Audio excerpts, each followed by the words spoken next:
Glenn Jones is with Freddy Perryman, and they have a deck tech for you. So we will be cutting away and returning shortly for the beginning of round 6 of the Legacy Open here in Portland. See you guys in a bit.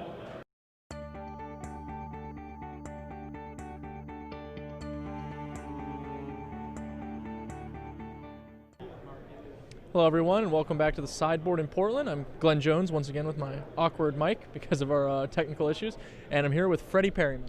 How's it going?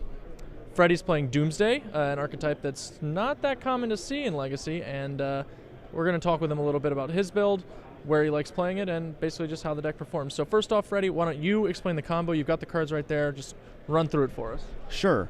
Well, I mean, primarily it is a Doomsday combo deck, so you want to try and resolve Doomsday relatively quickly. I found that resolving it more quickly tends to be a little better. But primarily what you're doing is you're trying to get Laboratory Maniac into play, and with no cards in your library, draw a card and win the game. So a bit of an alternative win condition there. Steve Menendian is the one who designed this deck, and you use cards like Unearth to bring your Lab Maniac back, and it's kind of the essence of the deck. It's a bunch of counter spells, draw spells, and Doomsdays. Card we left out there, and also you don't even have to, I guess. Like, you can just cast the Laboratory Maniac, right? Like, absolutely. I mean, I've had games where you cast Laboratory Maniac and you just get Taxi and Probe 3 times, and you win. Sure. Doomsday lets you stack the top 5 cards or I should say stack the last 5 cards. Exactly. As you saw on the card display we put up there. And so there are a lot of permutations that you can use to get the Laboratory Maniac into play. Mental Note is a card that can put the Laboratory Maniac in the graveyard so that Unearth can grab it. Obviously you can cast it. Cabal Therapies, Ponders, the whole 9 yards are a variety of ways to just make sure you have access to your Laboratory Maniac. But Freddy actually has an interesting transition for the post-boarded games where he might not want to put a Laboratory Maniac into play.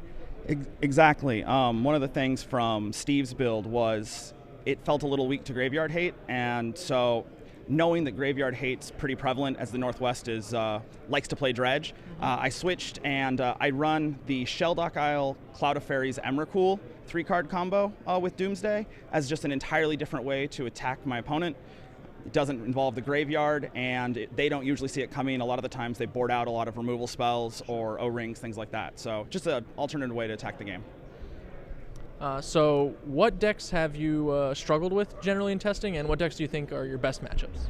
Sure. Well, for the last month or so we've been testing, and most matchups are pretty favorable. I mean, most matchups are pretty favorable game 1.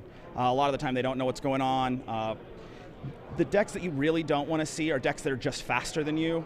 You're trying to go off turn 2, and if they're faster, it's tough. So Hive Mind, I've actually played it twice, and I've lost to it both times this tournament. But creature decks, decks that play somewhat fair, you really want to exploit those decks. Also decks that can stumble, do anything else. You have some disruption. You have a lot of counter spells through Force of Will, Spell Pierce, and Misdirection, so you can interact with your opponent quite a bit. So I'm looking for creature decks, or I'm looking for decks that are just a little slower. Do you have any especially spicy sideboard options for the other combo decks? You know, against the other combo decks, I do have an additional Cabal Therapy for Dark Confidants, which really help me to generate a lot more card advantage, as well as sacking them to Cabal Therapy to get extra value. Obviously, with Gitaxian Probe, Cabal Therapy becomes really good. And after that, 2 Spell Skites and removal spell. And then I do run 1 Devastation Tide main board as kind of a catch-all. Counterbalance is really popular up here, and it's tough to beat, so unless they've got a 5 on top, you can come back quite a bit with that. So. Sure. How long have you actually been testing with the deck specifically? I've been testing with this deck actually probably within a week of when Steve Menendian posted and played it at SCG Open Columbus, I believe it was.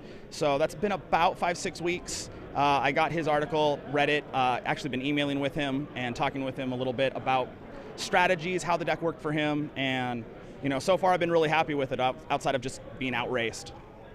For those not aware, Steve actually has a copious primer, I believe, on The Source is the website, correct? This one was on Eternal Central, but it's 40 pages on how to play this. Plus there's an addendum, which is another 5 or 6 pages. So the guy writes pretty extensively.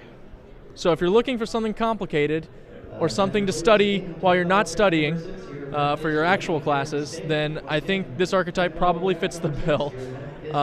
Thanks for coming into the booth, Freddy. It's been my pleasure. We're going to go ahead and throw to a break and be back with the last 2 rounds of the Legacy Open.